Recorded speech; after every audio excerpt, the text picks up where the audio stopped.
23rd, and it's only the third day I've been able to get into the tree stand so far. Just got daylight here. About 15 minutes ago, I had a buck walk by at 15 yards, and I could just see his rack because it was decently light, but not light enough to get any footage in. Couldn't tell what he had for points and if he was legal, but he looked like pretty decent, like he had somewhat of a rack, so maybe he'll come back and we'll get a shot at him. If not, I might be trying to shoot a doe, so I'll get back at you if we have any more action.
Well, it's been about 40 minutes since the shot, and I just lost sight of him probably 5 or 10 minutes ago.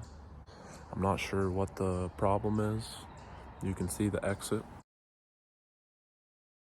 And it looks like it's right behind the shoulder, maybe a tad low and an inch or two back, but it looks pretty good to me.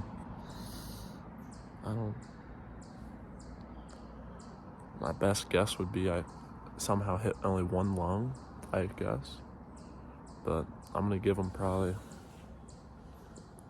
3 hours and go look. But I gotta get to school this evening for football practice, so I can't give them too much time. Hopefully I find this deer.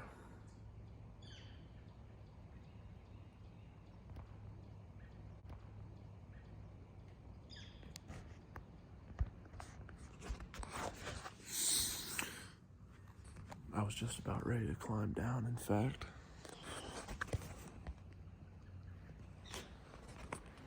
I already lowered my bow. I looked up and 2 does just passed by. So I'll let them get out of here and then I'll get out of here.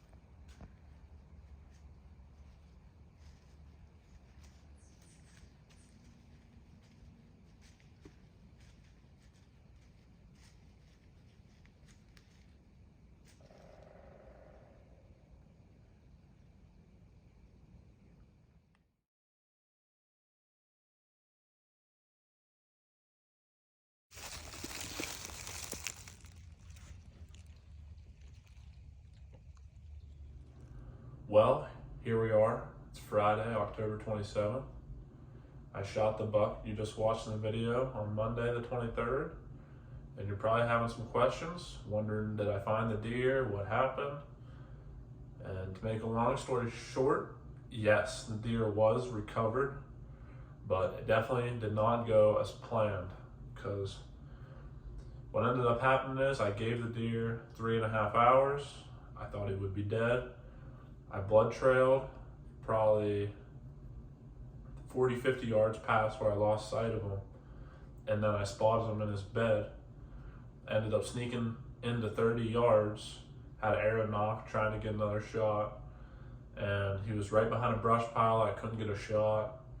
And anyway, wind ended up switching. He smelled me. He jumped up and took off. My dad was positioned farther out ahead of me, and he watched the deer run maybe 100 yards, and then he thought it looked like it laid back down. So by this point, it was probably 11:30ish, and I needed to leave to get to school by 1 o'clock at the latest. So what I did was I gave the deer another hour and picked back up on the trail. I walked right to where my dad lost sight of him, and I ended up finding a pretty good spot of blood. So from there, I tracked the blood maybe 30 yards, and I looked out ahead of me and I could see him. He was bedded down again, still alive. He's probably 40 yards away. And there was a bush right in front of him. He's kind of looking right at me, but I decided I should take the shot and try to get another arrow in him while I have the opportunity. So I ended up taking a 40-yard shot at this buck, and I think my arrow deflected off the bush, didn't end up hitting him. He took off. So I backed out and I had to leave for school. So I come up, I go through my football practice. After practice is over, got back in the car, headed back home. It's only probably like an hour and 10 minutes from campus to my house, so it's not too bad. Big thanks to my dad. He was the one driving, picking me up and doing all that. So I get back home. By this point, it's dark. I pick off the trail where I left off.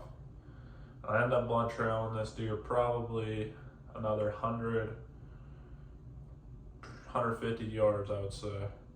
I found another bed, and he stood up from that bed, and he went another probably 50 yards, and then I lost blood. But it was pretty confusing why I lost blood there. And I ended up kind of grid searching around there in the dark with my light. Didn't end up finding them, so got up the next morning, and by this point the deer was heading towards another property. So I went up and knocked on the door, and I got permission to search for my deer. But the lady that gave me permission actually leases her ground. So she wanted to let the hunter who leases the ground know that I was in there looking for my deer. So I ended up walking about a mile and a half in the morning looking for this deer. And I was kind of looking probably about 100 yards out ahead of where I lost blood in this other block of woods. Didn't end up finding them. And then right when I was kind of throwing in the towel, because I need to get back up to school for practice the next day, the guy that hunts the lease called me, and he let me know that he was going to go out and look for the deer and wanted to know, where I'd looked, where I lost blood. So I sent him a screenshot of the pin where I had lost last blood, and he said he was going to go in later that evening and look. I was 45 minutes on the road, and I get a text, "Found your deer." I couldn't believe it. And he ended up finding it real close to where I lost last blood. So I guess I was with my friend the night before when we were searching, just had to just barely miss that deer, because we trailed last blood to within probably 30 yards of where he was, and it was pretty thick in there, so it'd be easy to pass over him, but definitely a bummer that was right there and didn't find it. I felt like we did our due diligence and looked to the best of our abilities, but apparently we should have looked a little bit harder. And so what ended up happening is, since I was already back up at school, my dad went and met with the guy in the evening when he got done with work and showed him where the deer was, and my dad tugged the deer for me and put my tag on it. But sadly, it was pretty warm that day. I think got up around 70 degrees, and the buck was gut shot. The meat was no good, but really sucks to make a poor shot on a deer. I really felt like I was settled and I took my time. So it's unfortunate. You never want to let an animal suffer for longer than it has to and just drag that on, and then eventually, not find a deer till the next day and let that meat go bad, which is never what we as hunters want to do. But I guess regardless, that is my 2023 PA archery buck, and hopefully I'll get out to Maryland soon to do some rut hunting. Maybe I'll get that on film and have another video ready for you guys. So until next time, Greenbrier Outdoors out.